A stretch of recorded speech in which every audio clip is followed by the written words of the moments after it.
initially finished this a while ago and started making a video on how to use the app, and posted it on YouTube and sent it to a friend and asked if they would critique it.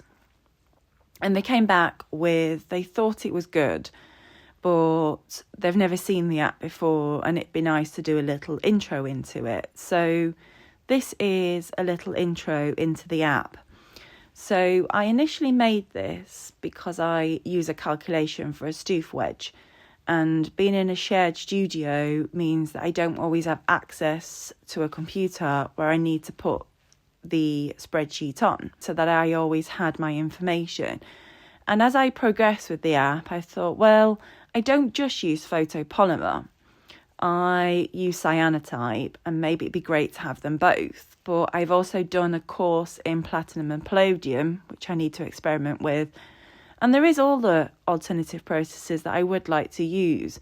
So I thought I'll just put them all on here. And I mean, really, they all use the same process, apart from polymer. Polymer uses the first white, whereas all the other processes look for the first black.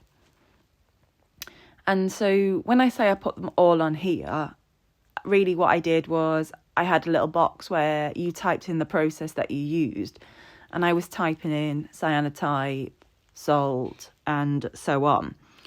And as I have been working on this app, I've come up with new little ideas.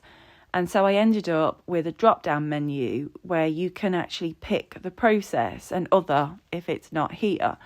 And the idea behind that was that as it exports to the spreadsheet, it'll put a colour on each process. So polymer has a slight purple colour and cyanotype obviously has a slight blue. I think platinum palladium has a brownish colour. Salt has a pink and carbon has a grey, and so on. And each time you calibrate and export to Google Sheet, it puts the very final process at the top and it works down. So each time you export to the Google Sheet, your latest export will always be at the top. So you're not looking to the bottom. And you mostly just use this part of it. There is a swipe left for a help, but this is the page that you stick to. And you put your base exposure in, which is the exposure that you've done the test on. Obviously, once you have dried the print, you look for your first black if it's any other process than polymer. As I say, polymer, you look for your white. You put in your stoof wedge, whether it's a 2-step or a 3-step stoof. You put the process in.